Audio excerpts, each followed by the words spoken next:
Ladies and gentlemen, welcome back to WOR Tier 2, and welcome to some different faces. So I, of course, have been in the commentary box since the start, but you may have noticed there is no Nathan Richards. I'm joined instead by Corey Brooks. Brilliant gentleman, he's joined us for this evening. Lovely to have you, Corey. Welcome to WR and welcome to Tier 2. Good to see you. Thank you. It's very nice to be here. Very excited to see what's on offer here in WOR. There's some names that I have recognised, I've seen before, some very fast drivers. I watched a couple of races back and queued up on a bit of knowledge there, but it's lovely to be here and to be setting the pace for one of the fastest tiers on offer in WOR.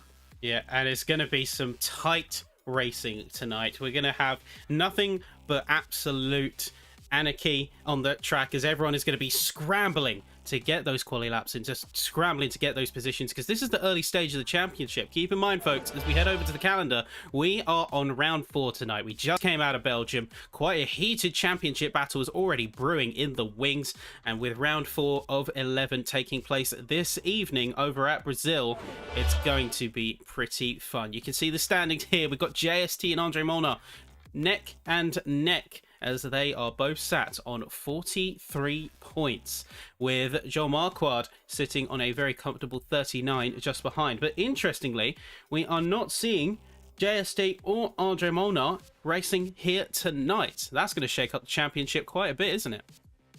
Absolutely correct. Two of your leading runners not racing tonight opens the door for Joel to score some points and take lead of the standings, potentially. Tomas coming back for some sneaky little lurks behind in his Kick-Sauber, but the Kick-Saubers have got some mighty points. So in terms of constructors, it's looking mighty fine for them. But Andre Molnar, again, not racing tonight. One of the drivers who's took 2 podiums, a race victory and a P2 finish, and the previous 2 rounds. So losing some vital points in the championship, but he can make it back in the later rounds. Yep, and with Marquardt also being out of running for tonight, that leaves Tamas Kokani a key opportunity to get some points in his record, to get some points in his ledgers. A good finish here could slingshot him right into that championship fight. And you can see the rest of the people in the top 10 here. You can see Nando Moreira takes 5th place with the Scuderia, and then you have Antoine Desaluski in 22 points. And then you have Keanu Litord,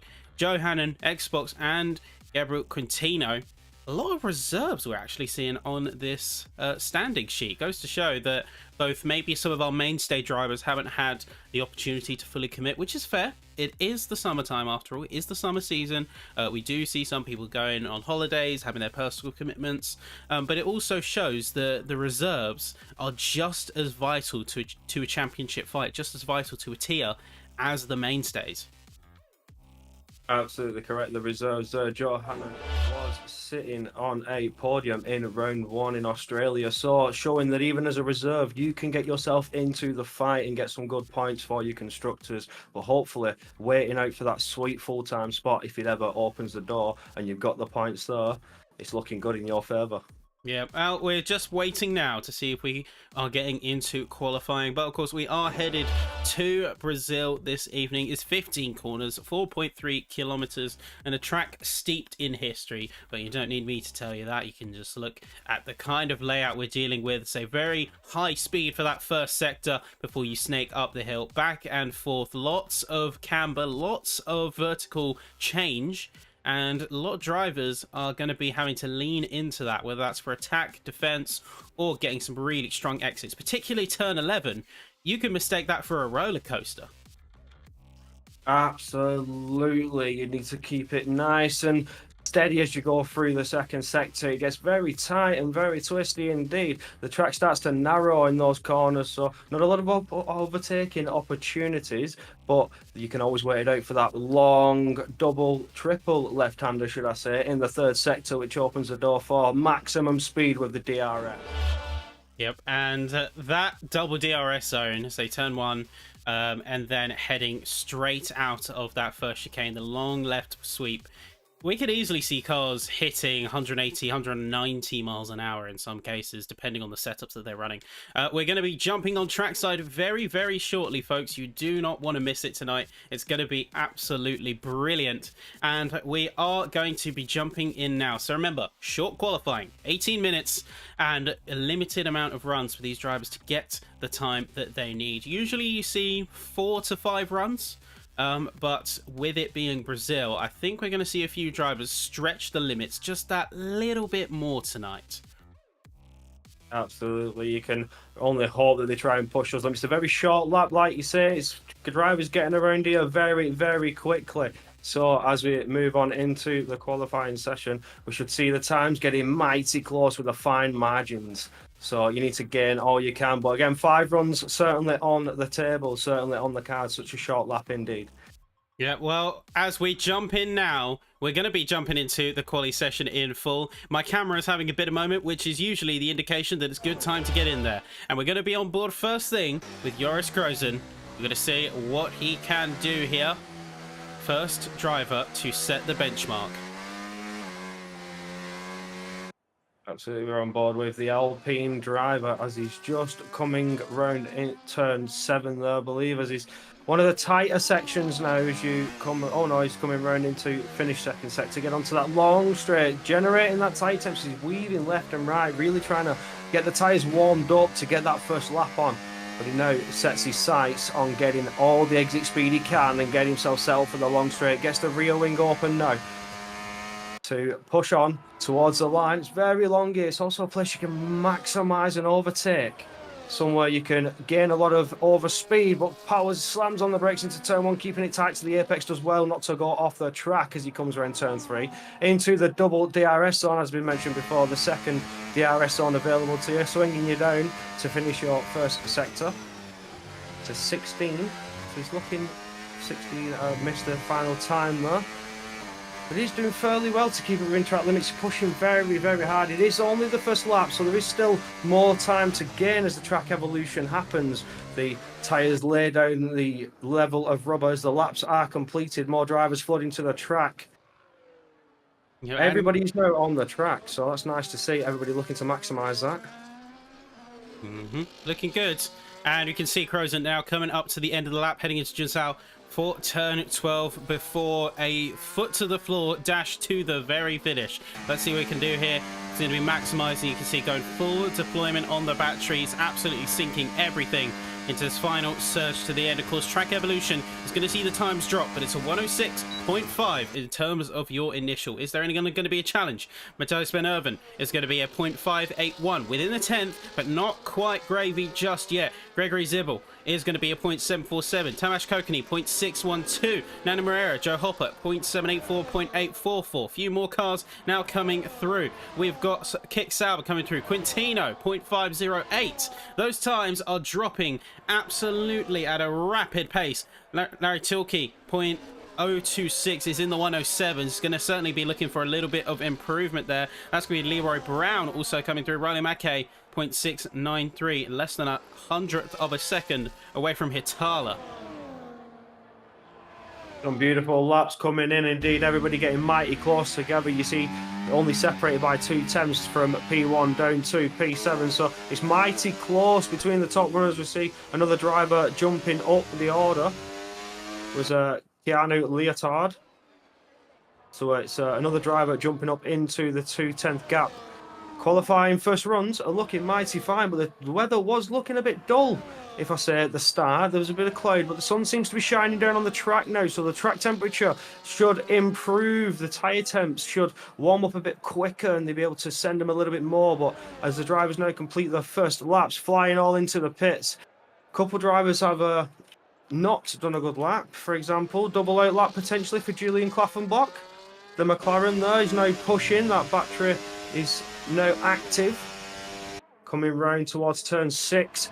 One of the fast right-handers, double right-handers as it swings into 7, and another right-hander into 8, where you need to slow the car down dramatically before you swing it back round to the left into turn 9, getting the power down. You need to keep it within the track limits, but also trying to keep your racing line nice and tidy and tight. Bit of a lock-up tyre smoke flying away on the front tyres, but it's qualifying. He doesn't necessarily need to save them. He is up currently on his time. Dramatically.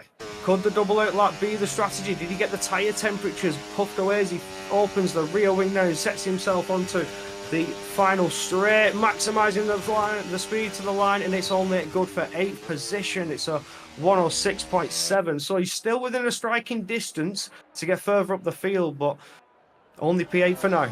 Yeah, and track evolution certainly going to play a part into that as we get through the rest of the session. We've got Klaffenbach, of course, being a driver capable of amazing pace, but they have seen that fall away sometimes, so on-track battles are a little bit of consistency wobbles here and there. Either way, we know we've got the pace on tap, and we're expecting to see them somewhere nearer the top 5 as the session progresses. We're seeing now a few drivers who are transitioning over. Tom 97, set up 7.427. No doubt want to get a bit of improvement on that one. And then you have the likes of Crozen, who is now back out for the first of the second set of laps. Let's see what he can do here.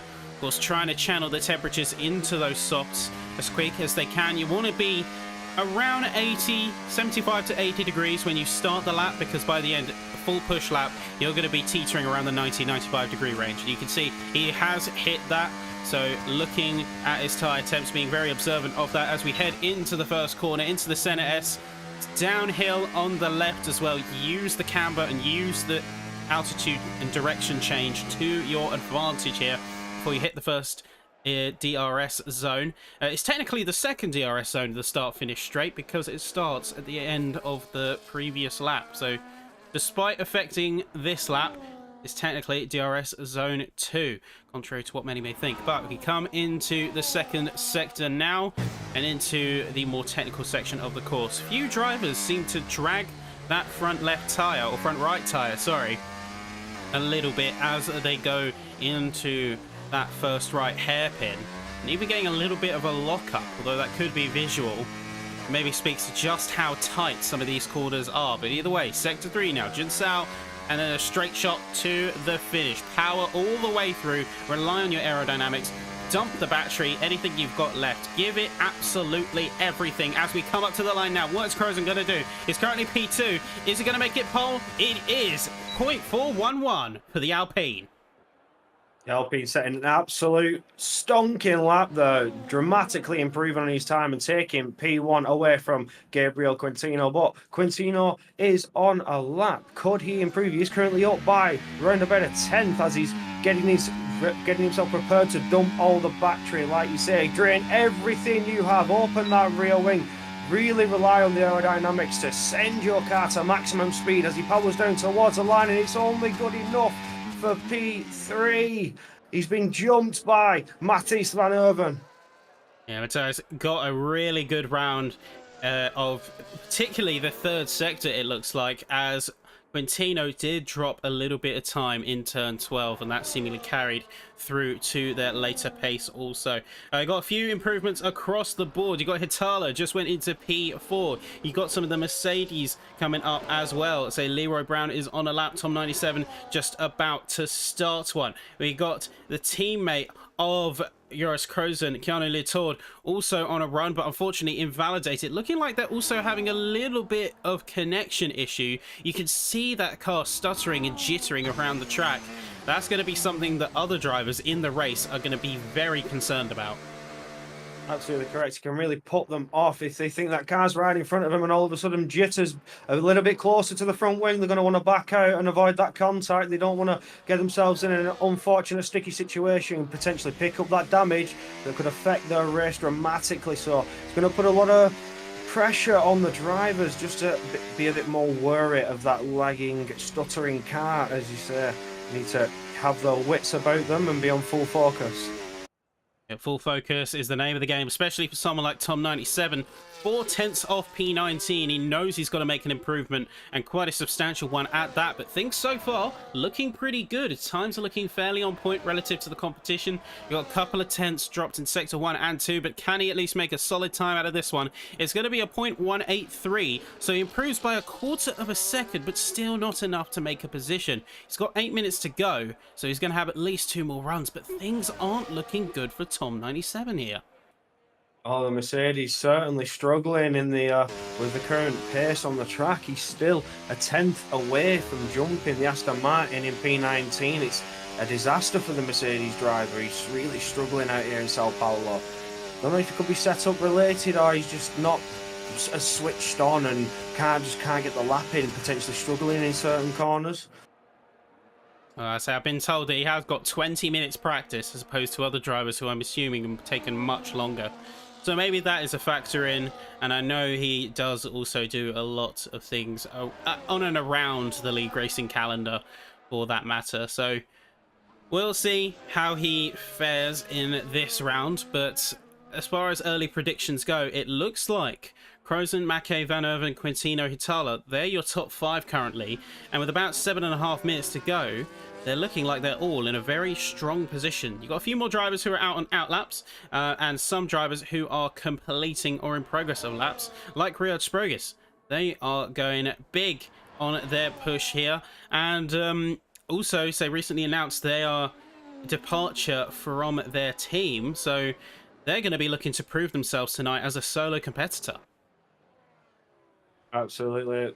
Being a solo competitor certainly sets a target on your back. You're trying to do better and prove that you are better than the teams, but can you officially do it on the track? Can you prove that you have what it takes to be that solo lone wolf, as we'd like to be known as? He is dramatically up on his time by 2/10 as he got into the third sector there. As he opens that rear wing, draining that battery all the way, comes flying towards the line. It's P5, jumps up with a 106.531. Certainly within a good striking distance, and he has the time to do another lap. 6 minutes to go. If he gets in those pits, he can come out once again. I'm not sure if he's open for offers, but he might be after this one, depending on how he keeps that P5, or maybe even pushes even harder. Tamas Kokeni, another driver to watch. P8 currently invalidated this lap, so they're going to be setting themselves up for this next one. But they have, like we were saying at the beginning, with our top 3 drivers in the championship missing tonight, this is a key chance for the Kick Sauber driver to slingshot himself right to the peak of the championship fight.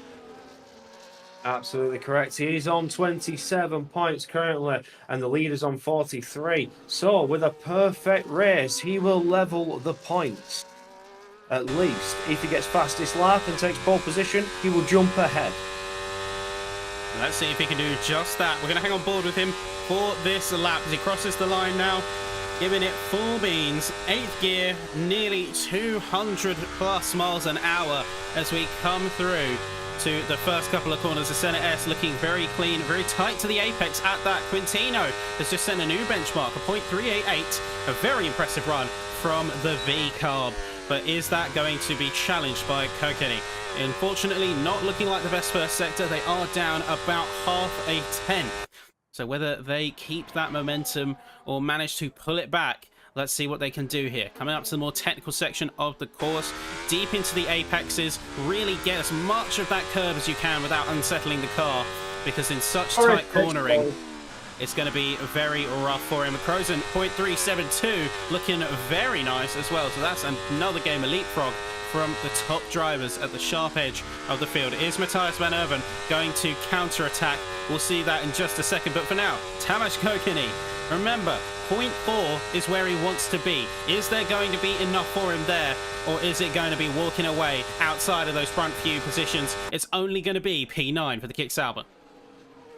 Oh no, he had a bit of a moment though, potentially just stuck within half a tenth. He was coming through sector 3 only half a tenth up, and all he could improve by was that half tenth. Yeah, we're seeing a few drivers making some mistakes, so yeah, a little bit of a wobble from Kokeni. Mackay, who is also right at the peak of that fight, although a tenth behind our current 2 leaders in the front row, Quintino and Crozen, he's still in that fight, and he's going to be challenging Van Erven to see who can take the better spot from the second row.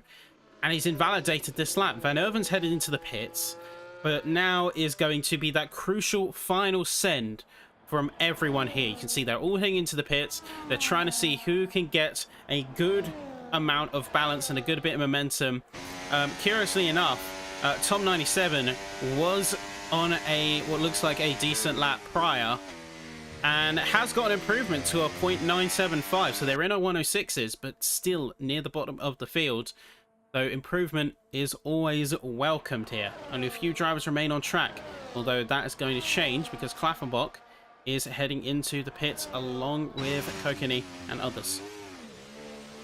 Yeah, already jumping into the pits, but it will be SRT Joe Hopper. I don't know his... Joe Hannon. Joe Hannon, even. Joe Hannon in the McLaren, the reserve driver, is first out to come around second sector, looking to set his first lap. Will he be on a double out lap potentially? Has the time to do so? can certainly help generate those tyre temperatures, but will the track temperature also play a factor in that? Will he warm up a bit too much, or will he manage to benefit and get the perfect temperature in his tyres? Bit of tire temp and a bit of burn could go a long way, but let's see what kind of strategy he has in mind. Kokini is retired out in 9th place, so no doubt he's going to be bumped out of the top 10 by the end of the session, and a bit of a disappointing showing considering the opportunity that could be laid out here in his favour with regards to the championship. But let's see on board with Johanan also in the top 10 in the championship standings, and certainly is going to be a driver to watch. He is going to be going for that double outlap. As we can see, he's not burning his battery at all. So he's going to be taking that little bit extra time, get his car really into that optimal operating window for the best chance come that final minute. Yeah, absolutely. He tried a bit of ascend into turn 1, trying to feel how the tyres were, but completely backtired of it as he was finishing around turn 2 and back onto, again, pushing a bit, but not too much, saving the battery, saving the fuel. Just warm those tyres up that little bit more. He needs to generate all the tyre temperature that he can to maintain, to get the best out of the tyres, should I say, and really send it around the track and set the best lap that he can. He's down in 17th, so not so much a good run for the reserve driver, but don't count him out yet. He could still have the race pace. Well, we just saw a big moment coming from Van Erven, so he's no doubt going to be saving himself for another final run, because he was looking like he was on good pace. He was pushing that lap, and then just took a big wobble coming out of that first DRS zone and into turn 4. So many drivers are going to be leaving it right to the very end. Flores Weyers, for instance, currently sat in P7, sort of silently been creeping their way up the standings, and one of the drivers who could generate a bit of upset here with a solid lap. It was looking like he was going to. It looks like he's pushing still. The battery is deployed on Flores in the Red Bull, but not currently up on his time as he was finishing 2nd sector. Only if he had a moment out of 3rd sector, and that's cost him all his time as he comes across the line and doesn't improve. He's going to be getting no better than P7 in that case. Unfortunate for Flores, but the best they're going to get is that 4th row, and we'll see if they can hang on to it just about, because there's no time. Battery's depleted. Game is over. So we're going to see a few more cars pushing through now. Zibil, for instance, coming through. Quintino. Has Quintino bend it, or have they just retired in the pit lane? Either way, Quintino fired into the pits. I just caught that on board. He's done with his qualifying session. He's going to move on and wait for the race. But Joris is up on his time, looking to extend that pole position. Still doesn't feel safe, even though he is a 10th gap from P3. But Tony jumps up into P3, taking it away from the Red Bull of Riley. Riley crosses the line and can't respond. So it looks like it will be a Joris Krozen pole position. Yeah, it's looking good. I say, it goes to show the competitive mindset. You can squeeze every thousandth of a second out of that quali session. You do it. You push with all of your might. And you can see a lot of drivers now filing through. Larry Tulke, P14. New pole coming from Matthias Van Erven, 0.272. This is the fear realised. Now, is Krozen going to be able to beat that? He's a 10th cleared by the Williams driver. Is there going to be enough in the tank for the Alpine? Let's see. Coming across the line here. Final shot. It's not going to be enough. It's half a 10th, but it's not the full 10th he needed. Van Erven snatches pole in the dying moments of qualifying here in Brazil. Caden Lute is going to be invalidating. So that is quali, ladies and gentlemen. Matthias Van Erven is going to snatch pole position in the nick of time to take that front row in a very impressive showing. That was fantastic. A beautiful lap put together by Matthias Van Erven, but you did call it out earlier, Ben. You said that it could happen. You kept your eye on Van Erven, and Van Erven does strike in the end, sending his Williams to that front row on the right-hand side. But under the race start, he will be under attack by that Alpine, who's the Alpine being on the left. If he gets the start, we'll have the inside line down into turn 1. So this does set things up for an interesting race start. But Matthias Van Erven finding the lap and snatching pole. And a very impressive run indeed, if I do say so. It's going to be quite a tough act to follow as we get into the race. But here's your full qualifying standings, ladies and gentlemen. We have Matthias Van Erven taking pole position alongside Joris Krozen on the front row. Quintino and Przybylj make it into row 2 with Hitala, Mackay, Sprogis, Litoud, Klaffenbach and Wers making up the rest of your top 10. And then the second half of the field, we have Caden Luke, Tamas Kokeni making only into 12th position and going to have quite a fight ahead of him if he wants to secure some much needed points, with Leroy Brown, Larry Tilke, Nando Moreira, Nick Arrow, Joe Hannon, Tom97, Mark Schluter, and Maximilian Leclerc, both the Aston Martins, right at the bottom of the field. That is a little bit concerning as a constructor. Oh, completely concerning for the constructors. The Aston Martin's really struggling for pace here around what is easily, sorry, can't get my words out, one of the fastest tracks to be driving. Although you're only full throttle for 64% of your lap, it's still a very short lap. So not having as much pace here certainly shows that maybe the corners are just getting to you a little bit too much. Yeah, well, a lot of time can be made or lost in that second sector of the course where you're diving up and down, you're diving into those hairpins, and sometimes you can almost psych yourself out. I think it's because the track has so much undulation. You're going uphill, then you're going downhill, and every single one of those changes, be that to camber or the curvature of the road, it's going to affect how you corner. If you're traveling into a curve as opposed to cresting over one, you're going to have a lot more grip, and that can sometimes play a little bit with your sense of speed and how you balance the car. So maybe it's something to do with setup, or maybe it's something completely different. This track is certainly a unique challenge. I mean, looking at the last race, we jump over to there for a second, we can see the spread of this field is very tight. There's a lot of fighting that happens in this field, and it is quite a challenge to even get tense on an opponent, because you can get someone reeled in and you can get someone in close proximity, and all it takes is one bad move at a corner and that can all dissipate, or you can extend a lead. Absolutely correct. You really need to be on the ball and make sure you nail these apexes, nail your racing line as you travel through these corners. Like he says, if you're because your lap is so short, if one mistake costs you so much time, tense disappear in front of your eyes while you struggle to control your car and get yourself back onto that line. You've been past 3, 4, 5 cars already that are lurking behind, waiting for that mistake, waiting for that open door. So again, stay on the ball. You need to really focus and maintain your nerve around this tight, twisty, technical track, should I say? Yeah, 100%. Well, we are just getting the lobby restarted, folks. So as some of you may know, unfortunately, because of the extremely strong slipstream in the game, we have had to enforce a ghosted cars or a collisions off qualifying session to make sure that no one gets an unfair advantage through other cars on the track. Now, what that does mean, unfortunately, is we have to take a couple of extra minutes between the quali and the race session in order to set up a new lobby with those restrictions changed back to collisions on, back to standard race form, and get us back on track.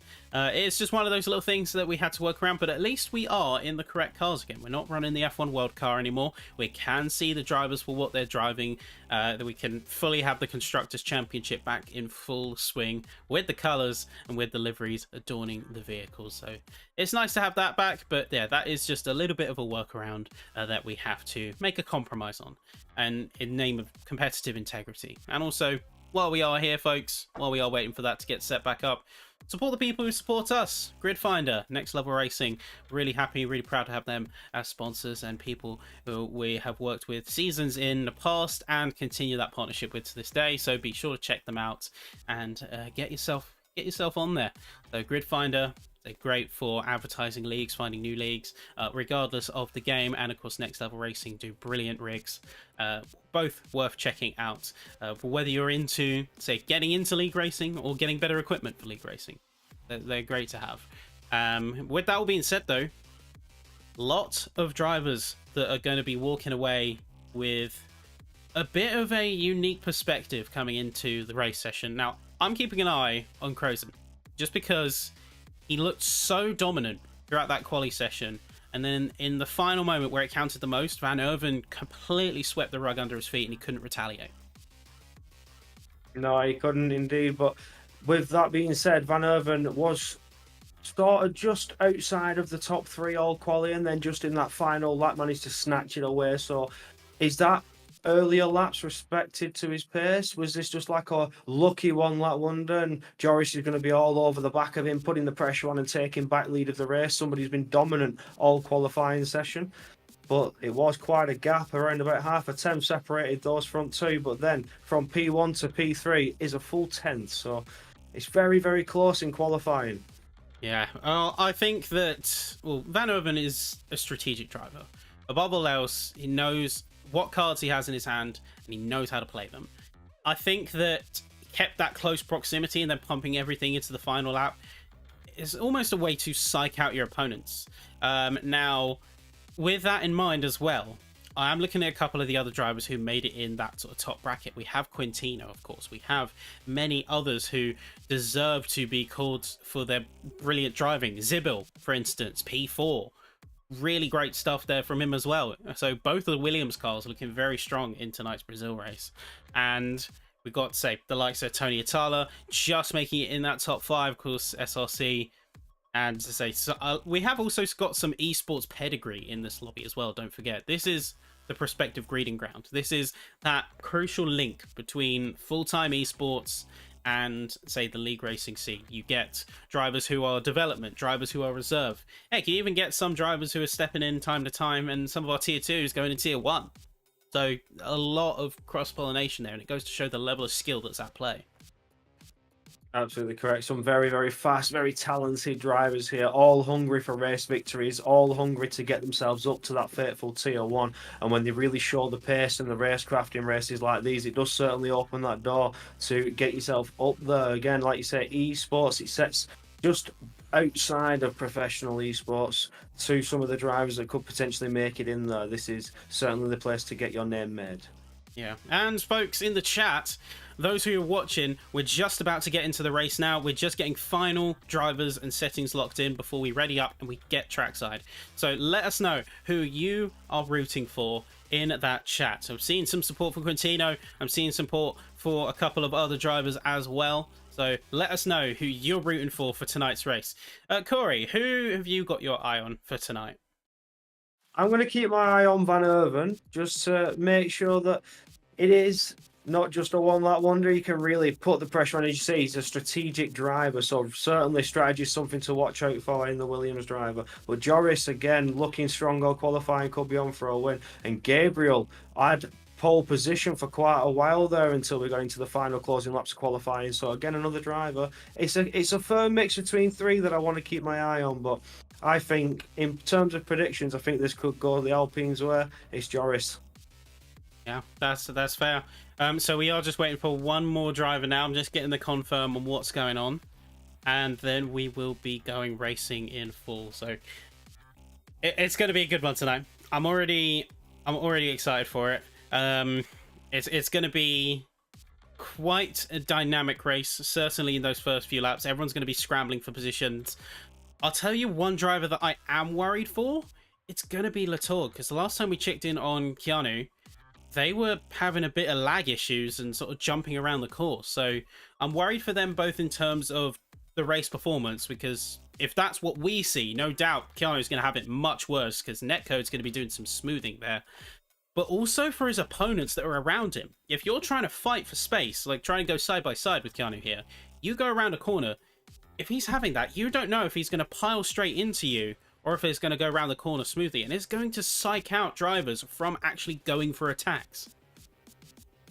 Absolutely. Again, if you see him jumping all over the track, left and right, or up and literally closer from you, further away, it's so unpredictable. You're going to want to back your car off. You're going to want to avoid that contact. You don't want to get yourself in unnecessary incidents, pick up that damage. You could seriously ruin and affect your race in a bad way. So you really need to stay focused and on the nerve, especially in those kind of situations, and keep the eyes on the driver in front to make sure that nothing bad's going to happen to you.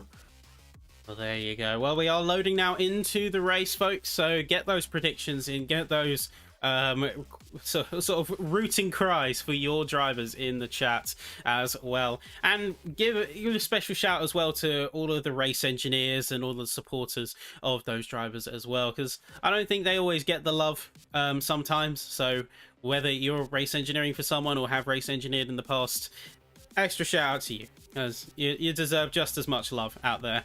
But here we are going to be jumping back in trackside, folks. We're back with Brazil. We've had a great qualifying. Now it's time to go racing, and first impressions looking a little bit cast over. It is looking a bit dull. There's some clouds in the sky, but we saw that at the start of qualifying. It could still hold out, and that sun could still peek through and warm up the track a little bit, make it easy for the drivers. But we know that if it gets a bit wet, that certainly could change the order, what kind of setups drivers are using around such a tight, twisty, technical track. 15 corners, 10 of them being to the left. So the right side degradation is probably something to watch out for. Watch your right tyres and manage them nicely. Rear right tyre in particular is going to be hammered, and that's going to be the benchmark for drivers who are gauging their tyre wear and looking to modulate their pit stops heading into this race. I'm excited to see how the strategy pans out. It's going to be a bit of a toss-up between, I think... I mean, I'm going to say, like, drivers tend to start on the mediums to get that early surge and then take the hards, but we've also seen drivers run alternates. So it's going to be largely a one-stop. I don't think we're going to see any two-stoppers. Is optimal to really go for that one stop. Take as much time as you can on the mediums until you reach that trade-off point between pace and longevity. But there you go, there's enough time for debating. It's time to get trackside because we have 5 red lights. The track is hot here in Brazil for round 4 of WR Tier 2, and immediately it's going to be a strong getaway for Matthias van Erven. He's going to immediately establish dominance on the track. Fog lights are coming out as it's fully overcast, and you can see the absolute pandemonium unfolding behind. 2, 3 wide as we go through the center S's. Immediately Van Erven, Kroos and Quintino, Zibel, they're trying to establish their early position, but in the side there is going to be Kokeni trying to go for almost 3 wide move and going to be graduating himself up to P9, but that looks like a big flash of carbon coming out from one of the cars. Bit too aggressive on the curbs, or maybe some contact there. Yeah, it's a beautiful start for Tomas Kokene as he gets himself up 3 positions up into P9, but he's now got the McLaren lurking on his side as Julian Klaffenbach's looking to take his position back, pushes in wide and gets the inside line as we come around turn 9 and does drop by that position, but it is Rihard's, is that Richards? Riyadh Sprogis. He's moving up on Riley, so he makes a position though. So far, everybody getting very clean through this first opening lap and avoiding all the contact. We see a couple of drivers have drained a bit of battery just to maintain the starts and get the best start they possibly can.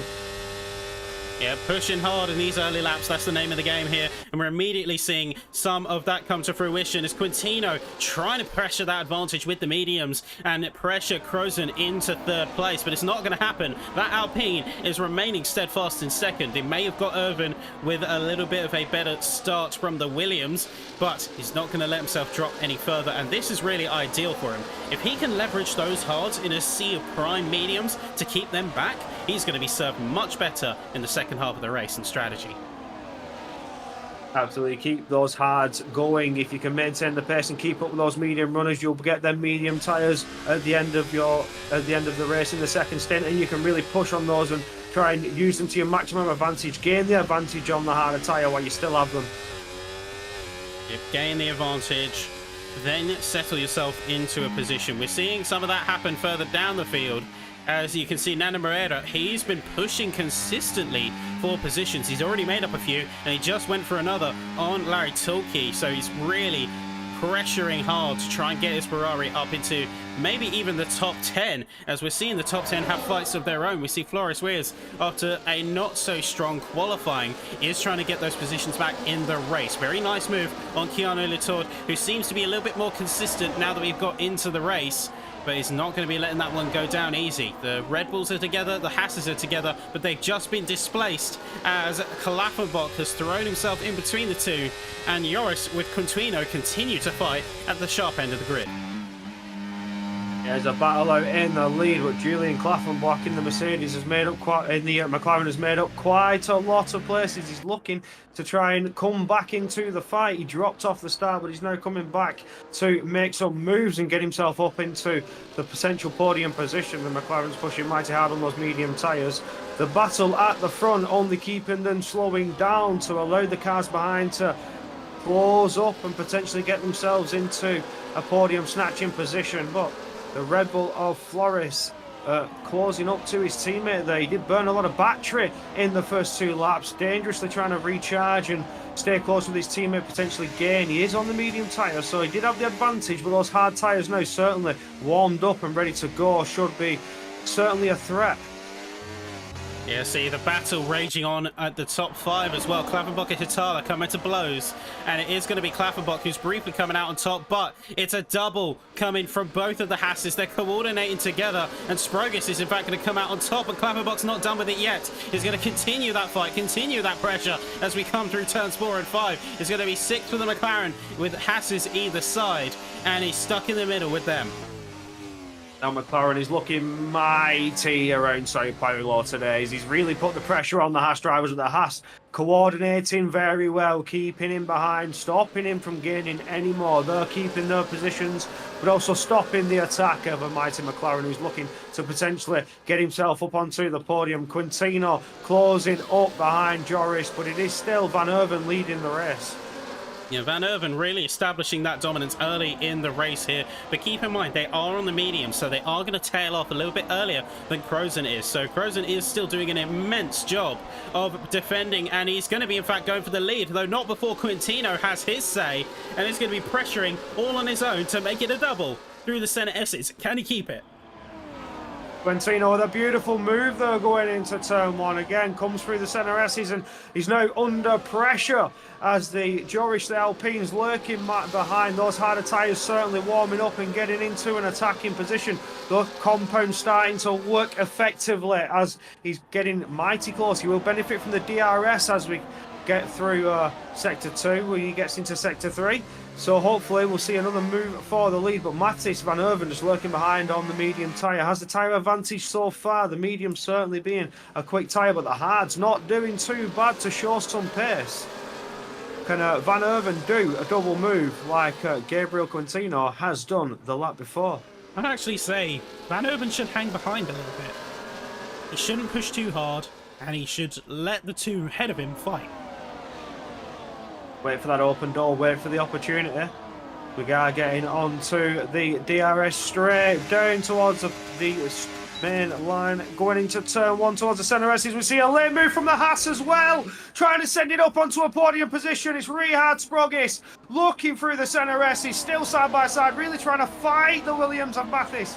Matthijs potentially losing out on the position, but he's not. He's managing to maintain the lead on the timing boards, but gets ahead there as we get into turn 4. Wow, this has opened the door for Julian Klaffenbach, the McLaren, to really fight back and take P4 away from Rihard Sprogis. Yeah, Sprogis, Klaffenbach in another life.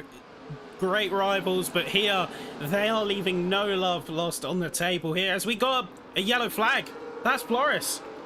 Oh, Flores is off course. Brown. No safety or VSC, but that is going to be a death nail for his race performance.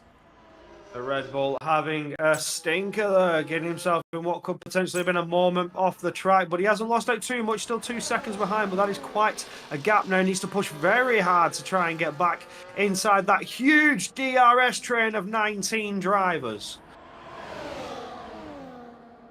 This is looking mighty so far as we see another change in the lead. Gabriel putting the pressure back on the Alpine driver Joris, but Joris will benefit from the DRS now as we come down out of turn 3, finishing the centre S and getting down in towards turn 4. He's staying behind, waiting for his opportunity, but he's staying close enough. The harder tyre really working against the medium tyres. Doesn't seem like there's too much difference in terms of pace and grip. Either that or Joris is just using those hards to perfection. Yep, and quite an interesting dynamic we've got going on here. On the one hand, you have Contino, Van Erven, Klaffenbach. They're all on the mediums. They're trying to get that early surge. Crozen, on the other hand, is sat in the middle, He got a good starting position off a quali, and he deliberately opted for the hard to eat the miles on the hards before going on to the medium later. So my question is, when's he going to pit? Is he going to come out into traffic? And are those mediums going to be enough to catapult him to the front? Because as we've seen, the mediums and the hards, there's not that much in it. We've seen a couple of position changes, but not the dramatic changes that you would expect with, say, medium to soft. No, not like so, where you could gain the real advantage, getting the traction down a bit earlier in the corner, being on the softer tyres, but he's certainly doing well to keep himself there. If he does pit, I suspect he will come out into traffic. The undercut onto the harder tyre will certainly be the beneficial one, but they will be running those tyres for a little bit longer than Joris. When he comes out, he'll be on a fresh set of boots. Those medium tyres, he'll just have to gruesomely warm them up for a lap, but I suspect about 5, maybe 6 laps deficit on those medium tyres that he could push longer. So it's a big strategy call, and it's working so far as he is in the lead of the race, and he is keeping those medium runners behind him and are keeping them under pressure, so as they burn away that vital rubber, that tyre life that they need to keep pushing around these mighty fine corners. The elevation changes, the camber changes, certainly putting a pressure on as well, with the 10 left turns are going to really put pressure on the right hand side of the car. So he's doing well to keep them behind and let them use up that tyre life while his hards last longer and longer. Well, we just had a little bit of a wobble and head towards the back of the field as you had Riot Sprogis, who completely lost the rear coming out of turn 4 and ended up catapulting himself off the track. No damage, 360, got himself back on quick, but he's down in P14 now after Joe Hannon disconnected briefly. He's now back in, but unfortunately he's going to be seeing himself right to the bottom of the field also. So big change-ups happening at the sharp end of the field. That has given opportunity for the likes of Zibble, Latour, all to push that early advantage, and even Caden Lute. As we come up to the 25% mark of this race, things are still looking very much up in the air. I'm looking forward to seeing what these drivers do, though, when it comes to the pit window. Yeah, strategy certainly is going to be a big factor in this race. Is everybody there? 19 drivers, all within DRSs. Oh no, Joe's just dropping outside of the DRS. It's 18 drivers within a DRS train. It's certainly going to be about undercut potential. If it could happen, overcut. It's unlikely, but it'd be a mighty strategy to see. The undercut certainly is going to be the stronger strategy to be on. So who is going to go in first and start the wave of pit stops? Who's going to trigger this huge monumental train of cars to fire into the pits and swap those tyres out? We do see the difference in strategies, hard runners, medium runners. So who will be the first medium to box? Will he get the undercut to perfection? Well, I usually see a lot of drivers follow the cadence of the leader. Usually first place, that's when you want to go in, you want to match up with them, you don't want to overextend. Oh, big slide coming from Caden Lute. Unfortunately, Latour wasn't able to get round to press the advantage. Unfortunate for him there in the Alpine, but this case is a little bit different when it comes to heading into the pits, because Crozen is on a different compound. He's naturally going to extend those much longer than the yellow wall. So really, people are going to be following the likes of Van Urban into the pits rather than Crozen. Crozen's going to be going out for at least 4 or 5 laps longer, and that is going to make the strategic call of when to pit for Van Urban a little bit more difficult. Let's hope he's got someone in his ear who's giving them a bit of guidance on the wider situation. Yeah, absolutely. We can only hope that they have the engineers. You gave them credit before we started the race. The engineers need the credit. Those people who spend time monitoring their drivers and make sure they get the optimum strategy, the best race possible in these situations, propelling drivers to the top of the leaderboards, getting them that infamous race win on podiums. But as we hope that the strategy can certainly go in Van Urban's favour, as he will be hopefully one of the first to pit, as we hope that the undercut, or some engineer may have the mighty big brain of an undercut. It's always one to go for, but like we say, Van Urban being the likely candidate to follow, the moment he pits, those medium runners will certainly dive into the pits. Yeah, well, we're seeing a lot of almost cartoonish carbon particle sprays come up as people go over the curves and crest their floors just a little bit. But we are seeing just how much these drivers are pushing, even at this rough midpoint of the race distance before they head in for that first stop. we're going to see a lot of chop and change at the front end of the field, as we're going to see Klappenbach continue to go aggressive and try and press their advantage on Van Erven, so tight to the rear bumper of that other Williams car. You can see they really are wanting that position, and they are stopping at nothing to get it. They're sat with a full battery. Van Erven looks like he's in a bit of a different situation with the recharge lights barely coming on. Although that could be a strategic play. Something I have seen and want to get your opinion on a little bit is drivers hitting the recharge lights briefly to psych out their opponents into thinking they're out of battery, and then baiting them into using their own. Yeah, certainly something that you can use as a bit of a big brain tactic, a bit of a high IQ play. You can, oh, look at me, I have no battery left. And as they power on to try and make the move, you could potentially catch them at a disadvantage, force them to drain their battery while you're sat there on 100% and not burning away. So what could the drivers be doing it here? I could see the ERS deployments are on and off, on and off, on and off. Everybody's saving, conserving that battery, waiting for the right time to use it. So it's certainly interesting to see. It's a lot of exits. A lot of exits people are trying to push on. But it's Joris now who's really set the power down there. Coming out of third sector. He's drained quite a bit of his battery to try and defend against the DRS that he does not have. The DRS being such an attacking tool. With the ERS, it's a mighty weapon, and with such a long section of the track to maximize your speed, you can certainly get the overtake done quicker going into turn one. But he did drain quite a lot of his battery to maintain the lead. So strategy, could it be Joris really trying to keep the medium runners behind? He doesn't want them to gap. He's really trying to push them on. Oh, time will be of essence with these drivers. There's 12 laps in on the mediums. They're starting to feel some of the effects. They're starting to feel them coming out of their prime. And now is going to be a bit of a trade-off of when they come in versus how they could keep their opponents currently sat at bay. So we are seeing Tom 97 make quite a good move coming out into turn 4, and he's going to keep some good momentum here as we head through to the rest of this race. Leroy Brown alongside Ryan Sprogis through Jinsao. They're going to be having a bit of a drag race as we come up to the end of the lap, heading into the next one.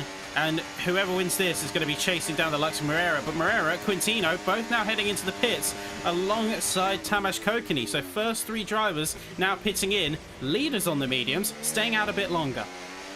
Oh, so there it goes. The undercut strategy certainly coming out into effect. Somebody thinks it could happen. That somebody being Gabriel. It is Nando and Tamas. Those 3 drivers swapping for the harder compound tyre a bit earlier than you'd expect. Could they be going for a 2-stop? Only 14 laps. There's still 22 laps to go. So quite an interesting strategy, quite an early call, if I say so myself. Unless those hard tyres could run forever. Yeah, unless they could run forever. If only that was such a case. But as we sit here right now, it looks like Van Erven has gone for the move and gone for the attack.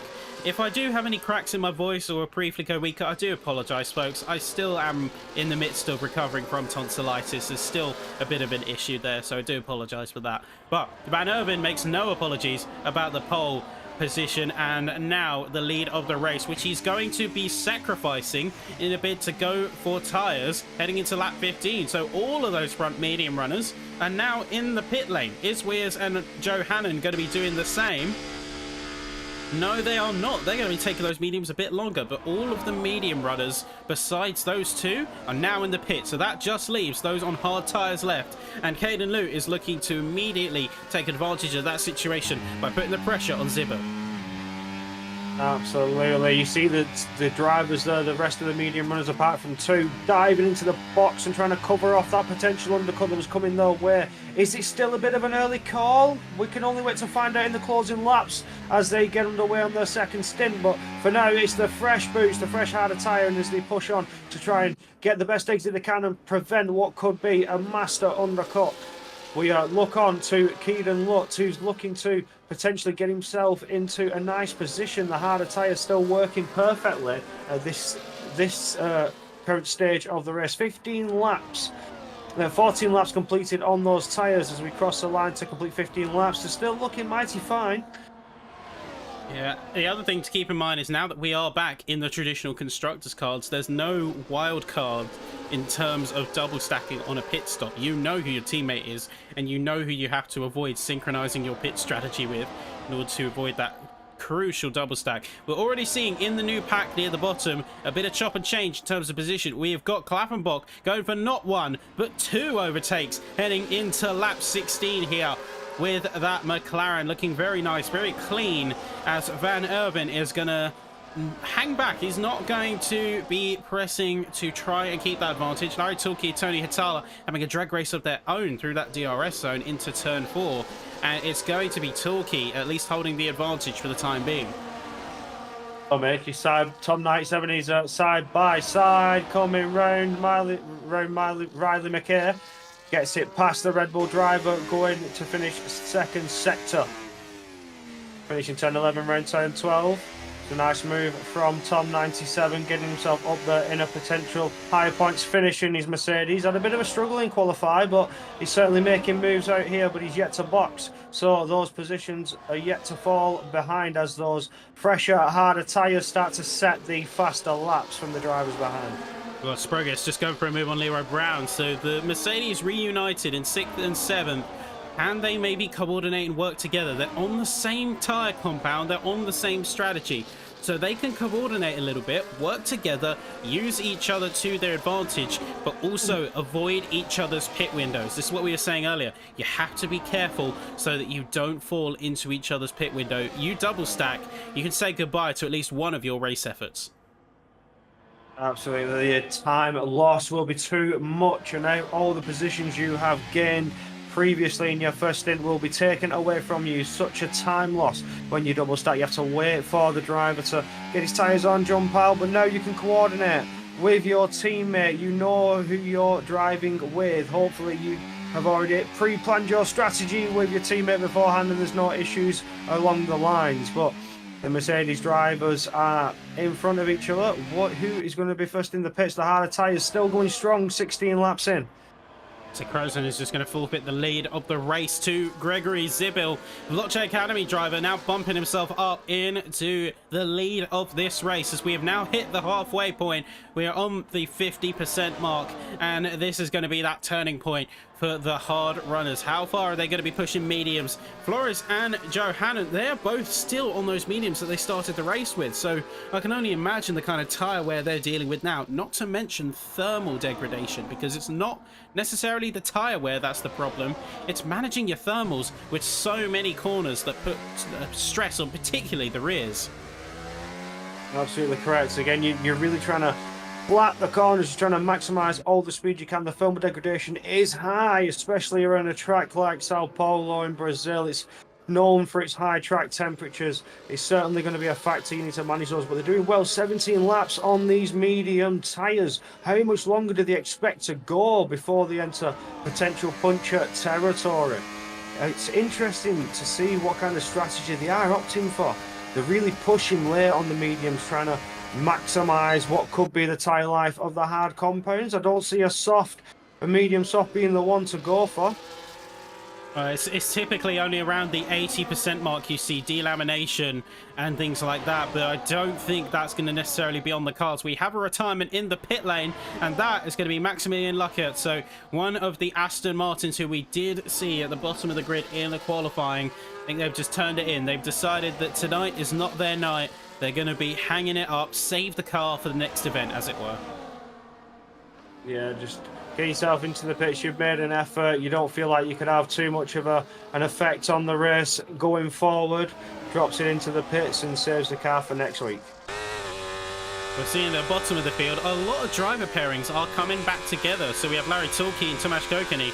They are back together as Kokeny, I think, just made the move on the other Kick Sauber. We have the Mercedes currently set up in 4th and 5th. And then you've got the Hasses and the Ferraris fairly close together with the McLarens in 10th and 12th. So that is quite curious. And then you've got the Alpine pairing at the top, of course. We have Latour and Crozen, although Crozen has just headed into the pits alongside Mackay, Schluter, Zibil. The leaders have all jumped in. Caden Lute is going to take provisional lead. There is a mighty battle between Klappenbach and Quintino as From my eyes, they would be net P1 with the current gaps as the drivers ahead have yet to pit, but Julian Klaffenbach gets the move done, getting through to start lap 20. It was a beautiful move on Van Erven. Van Erven really now could be under attack from Quintino. Weirdly enough, though, look at where Crozen is coming out. They're going to be coming out in P12, so that is net 6th place in terms of this race order. They're going to hope that those mediums are going to take them to the end in terms of pace and bring them up in terms of positions, because that is going to be quite a difficult mountain to climb in terms of the race and the tyre longevity. Moves. He's already making moves. His Crozen gets past the Ferrari. Needs to get them into operating fast. Absolutely, he's already up one position now, and he sets his sights on the Haas driver in front of him, Tony. Can Tony do anything about it? Those laps being run for 5 laps, those hard tyres, he's had them warmed up nicely. Tony certainly can push on, but Joris has completed a lap. He's started to get the tyre temperatures going. He's made one move on the Ferrari. He's making moves so far from pit stop, so up into P9. Yep, P9 looking good. It's on. Tony Hitala is going to be his next target now. He can hope that Hitala goes for the attack on Quintino, because that will reel them both in. But too much attacking, and that's going to let Klaffenbach and Van Erven run away with things. So it's a bit of a strategic game, but they already are in such a condensed pack of 5 cars. Crozen is hot to the back of that Haas, and it's looking like this could be a fairly quick maneuver with those mediums. He's already going to go for 1. He's on the inside of Tala, heading through turn 10. Turn 11 gets the confirm on the downhill on the left side. Very nice there from the Alpine. Can they keep this momentum going? Already chasing down Quintino and carrying that cornering speed through all the way through that 3rd sector. You can see the pace on display. Tom 97 heads into the pits, lap ahead of his teammate Leroy Brown, who is going to hold provisional lead. And then Flores and Johannen remaining on those mediums all the way through. But here you go, big chaos, big change-ups, as that's going to be Crozen going for Quintino and Van Erven in one fell swoop. It's just Klaffenbach left, and then he is back in lead. That was absolutely fantastic driving from the Alpine driver. Dispatching left and right of his rivals in front of him. Those medium tyres warmed up, roaring and ready to go. Certainly putting the power down, getting the traction out of the corners. Those harder tyres have been run for a little bit longer now. We saw them box earlier to get off their medium tyres. They're in their 2nd stint. But Crozen has certainly got the strategy to play for. He's really making those medium tyres work to his advantage in these early laps. It's exactly what we're expecting him to do. It's what we needed him to do, so he could keep the pressure going, keep himself moving, and potentially gap those hard runners and get a nice comfortable lead. This is exactly what he wanted here, as Crozen is going to push that early medium advantage before they fall out of their prime, and he can play a lot easier from a defensive position than an attacking one. If there's one driver I do feel for, it's going to be, in fact, both of the Mercedes drivers. As we can see, Crozen is going to go for that move, is going to solidify in a fairly effortless fashion, with Van Erven almost like a vulture, using him to take that movement forward and get himself into net P2. But I do feel for the Ferraris in some respect, but mostly I feel for the Mercedes, because Tom, Leroy, they overextended those hard stints. I think they're now on the medium, but they are back down at the bottom of the grid. And then you've got Flores and Johannen, who have just really, honestly, they've massively overcommitted to those mediums. They've already been caught up by drivers who have taken their pit stops. And while I don't have a read on their tyre usage, their tyre wear, unfortunately, we don't have those access to telemetry options. Van Erven is going to be a big winner here, but big losers is going to be Johannen and Flores, without a doubt. Oh, Joris Crozen is really under attack from Van Erven. Van Erven keeping the pressure on through the tight, twisty sections of Sector 2. Really managing to get ahead, but he has sacrificed the DRS to the... oh no, he will get the DRS from the drivers ahead, as we see Flores goes into the pits, the Red Bull driver swapping out those mediums finally. Could it be the soft tyres? It's certainly on the cards. It is the soft tyres for the Red Bull driver. So it's a strategy that's a bit of a brave one. It's not something that could have planned out, but there is still fighting going on for Net P1 as they close up to Joe, who is yet to box off those medium tyres. Mathis van Erven straight past, but this is not good now for Crozen, as Crozen's going to be stuck behind Joe. Joe on the worn out tyres, unless he can get an optimistic move through the tight section. Oh, there could have been contact there between the McLaren and the Alpine. Joe desperately trying to defend the position, keep Mathis ahead, but has ended up losing out. And now Julian Klaffenbach goes through on his teammate. Joe conceding that position, losing positions left, right, and centre. The McLaren is just dropping back, and he is still yet to pit.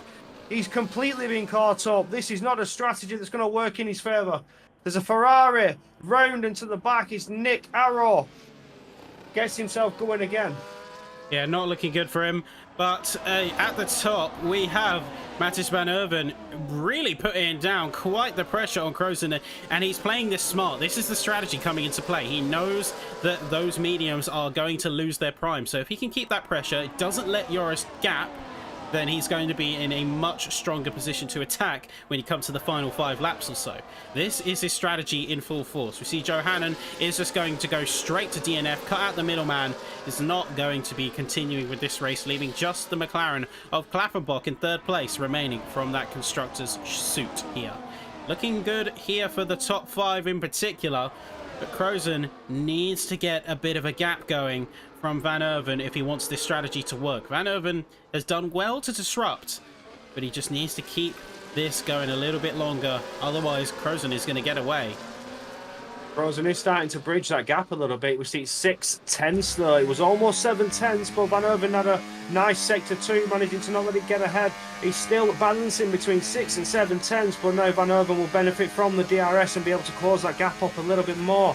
Joris has used the battery. He needs to recharge. He's dropped it all down, trying to bridge that gap, trying to push away and break that DRS. So Van Erven would then be under attack from Klaffenbach. Klaffenbach is doing very well in that McLaren to stay there, just behind, letting these two fight it out, playing the patient game. 10 laps to go. All he needs to do is wait for the opening, wait for the opportune moment to strike and get through.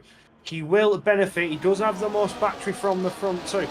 So, if he can stay there and stay within the DRS and let them fight it out, he will be in prime position to potentially snatch a victory.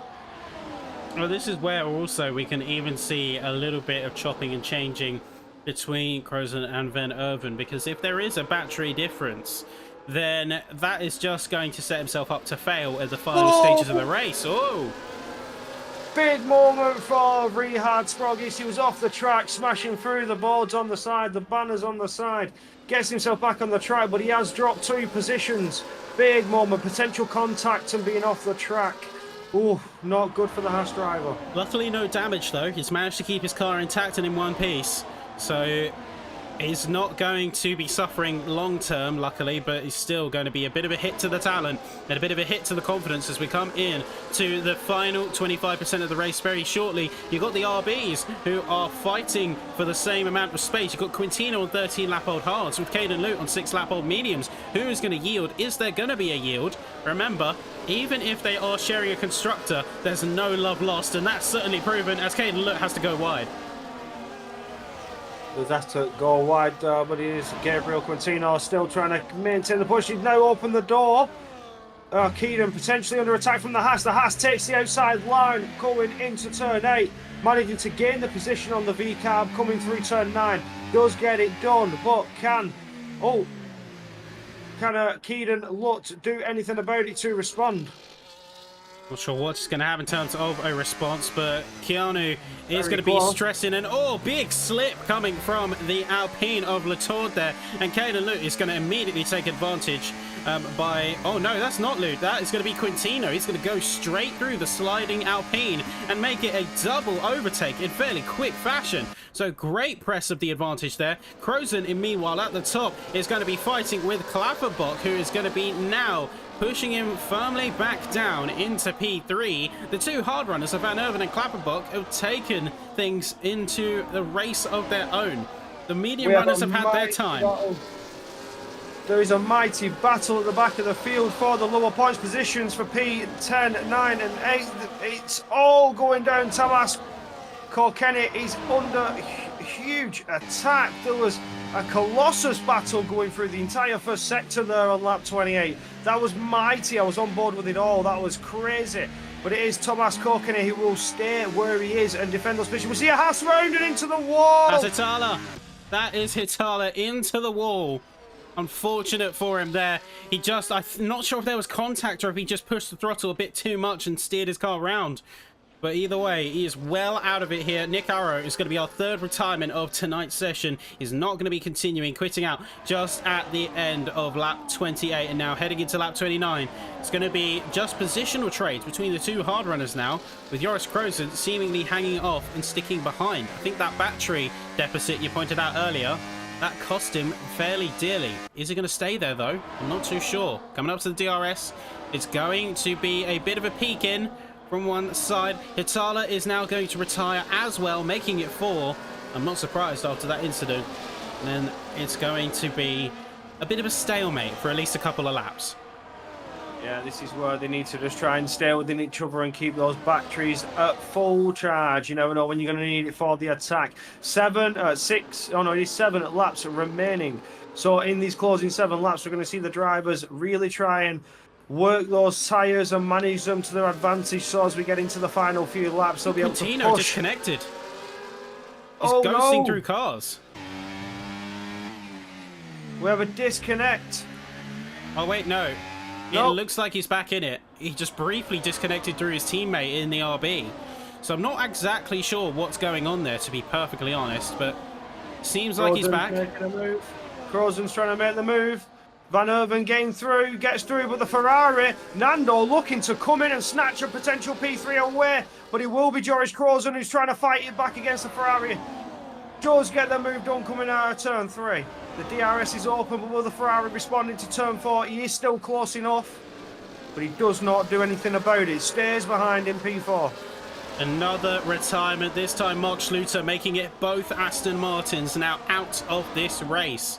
Quite a drop of drivers. We now have lost 25% of this field, folks. Only have 15 drivers remaining. So for the drivers who do remain in this race, the points chance is even higher. So you want to stick with it. You want to keep going. Even when it seems like it might not be on the table, you never know what could happen until the race is over. So stick at it. Keep going. And as we're seeing both at the top and the bottom of the field, you'll be surprised with what you can do. Absolutely correct. If you stay within the race, anything can happen. You've no idea what could happen. You could see the potential for a, you know what, I don't want to give it the little commentator's curse though, but there is a change in the lead as Joris now goes side by side with Klaffenbach. Both cars getting past Van Erven, but it is Krozen who will benefit going later on the brakes on those medium tyres, just having the better grip, the better traction. Powers down out of turn 3 and takes lead in the race once again. Yeah, but he's not exactly going to keep that way for long. Klapperbach going to get right to the back of him there. Almost making contact, but just about avoiding it. Unfortunately, again, no data on the tyre wear, but we are going to very soon see those mediums start to fall out of their prime, unless he's been extremely conservative with using his rubber, which I don't think has been the case with the pace that he's tried to put down. So Klapperbach and Van Erven just need to play a bit more of a patient game if they want to try and re-attack in these final few laps. But Krozen is in the best position he can be right now. He has to play those weakening mediums from a defensive stance rather than trying to attack forward. Otherwise, he's going to be in quite an amount of trouble. Absolutely correct. Those mediums certainly going to start dropping off, but don't forget those hard runners did box a little bit earlier, so the pace deficit might not be what we expect, as the hard runners have already burnt away a couple of laps of rubber that they could have potentially used in these situations. But again, it goes to it. Did they manage their tyres effectively as Julian Klaffenbach retakes the lead once again? They're just going to keep swapping while they have the DRS. The lead forever changing left and right, but who is in the prime position for that end game? Who has waited it out and managed their tyres efficiently to strike at the last minute, to strike on that last lap and take victory away? Well, this is really where you want to set yourself up for I guess we'll call it a pendulum effect. You want to be in second place on the last lap, so you can get that DRS and make sure that your opponent has no opportunity for recourse. That's the plan, although with Brazil being that DRS straight on the very edge of the finish line, that's the only place where it doesn't really apply, because even getting the DRS out into turn 4, you could still see a massive surge into some pretty amazing photo finishes we've seen in the past in League Racing. So it's still all up on the table. Absolutely correct. That DRS straight being quite long until you get to the finish line itself. Certainly opens the door for across the line racing. It's certainly a drag race to the line and has opened the door for fantastic photo finishes. But it is Crozen once again challenging for that lead. Once again swapping around, swapping lap after lap. But has he played it right? Has he got the strategy correct? Is he in the correct position? Is he in the lead? No. Will he be in P2 on that last lap, as Sassy mentioned? So it is something to look forward to. The strategy certainly play out, but the medium tyre are still going fairly strong, so it seems so far haven't dropped off too much, but those harder tyres have been going for 18 laps now on Klaffenbach and 18 laps on Van Erven. It's only 13 laps for Crozen. I wouldn't be surprised if those hard runners in second and third are playing a little bit of akin to DRS chicken. They know that Crozen wants to be in second place by the end of the last, or the end of the second to last lap, so they don't want to give it to him. They have had opportunities where they got right up close, but they're opting to stay behind and I imagine charge the battery so that they are the ones who benefit from that second place swing. It's all these mind games. It's all that sort of DRS chicken in a way. And you see Klaffenbach is going to take that position. He's going to take the lead of the race coming into lap 34. But are they going to keep it? That could have been a vital mistake there, because now Crozen, only having 2 laps to go, could just wait out lap 35, stay behind, use the DRS to recharge his battery while also trying to maintain a pace to defend against Van Erven. But like you say, certainly opens the door for that DRS chicken. Does Julian Klaffenbach at the last minute just take it a bit slower and open the door out of one of the corners and let him fire ahead and just sneak that DRS? These are the mind games that the drivers need to play. They need to be using those brains, using those tactics, whatever they can to get that one up on their racing rival, to snatch victory away in the final lap in the closing minutes. But as we now come around to finish second sector, it shall only be 2 laps to go. Yep, so this is where things start to get crucial. It's for those drivers on that track right now to decide, are they going to lock in their positions, or are they going to lock in and push for even further? This is the dilemma that they're now going to have to confront in brutal reality, as you're going to see Van Erven go right to the inside. He's decided he's going to pounce on this one. He's not going to let Klaffenbach have all the fun. So with that 3-wide confrontation, it's going to be Van Erven now moving up into second. Klaffenbach is going to let him take it that easy, as the DRS is going to be once again deployed for all of the drivers. Moreira briefly poking his nose in on the action as well, as you have Latour and Caden Luke also fighting behind in a bit of a drag race, with Latour taking that 5th spot away from the V-carb now. So tensions are heating up at the front end of the grid. At the rear of the grid, we're seeing much of the same, as we already see a couple of battles happening on that timing board, but eyes all on the front, because this is going to be a crucial lap and a half. This is where things start to heat up and get mighty spicy in this final lap and a half, as they now come to finish the second sector to power on to the third sector for the second to last time here in Brazil, Sao Paulo. It's looking like Crozen could have breached a big enough gap to defend here, but can he defend for the rest of the lap? What's the mind games going to be? Is Van Erven going to attack? Is he going to try and take the position early on as we get into Sector 1? Or will he try and get the position coming around that final DRS in Sector 3? It's all to play for in the final lap, while Julian Klaffenbach just waits behind, lurking behind, waiting for his prime opportunity to attack and potentially take a double overtake. But we see they go side by side now into turn 4. It is Van Erven. He's going to try and attack. He's pushed off wide. Barely managing to keep it onto the track, but stays mighty close behind Crozen. Crozen defending like a lion, wants to keep this. He sees victory in hand. He sees a race win. Can he do it for the Alpine? As now Van Erven tries to attack once again, sends it to the inside line, which switches to the outside line going into turn 9. It's still Crozen defending strong on those medium tyres, maintaining in the lead, really fighting hard. He wants this victory. He sees it in sights, as we know. Finished through turn 11, going on to turn 12. One sector to go. It is the last sector to go, but he's also the triple left-hander, the infamous, very fast left-hander where you get that DRS for a mighty long amount of time as you power down towards the main straight. But it looks like Crozen could potentially have done it, unless Julian Claflin-Block can sneak away and snatch P2 across the line. It goes. Crozen wins. Van Urban just takes P2 by 1600ths of a second. Julian Claflin-Block in the McLaren trying to fight it for P2, but he's only good enough for P3 on the podium. What a finish! What a finish indeed. I think that really did come down to the wire. Absolutely come down to the wire. And I'm not sure what happened in terms of turn 4, because we did see one of the cars go out wide on that last lap.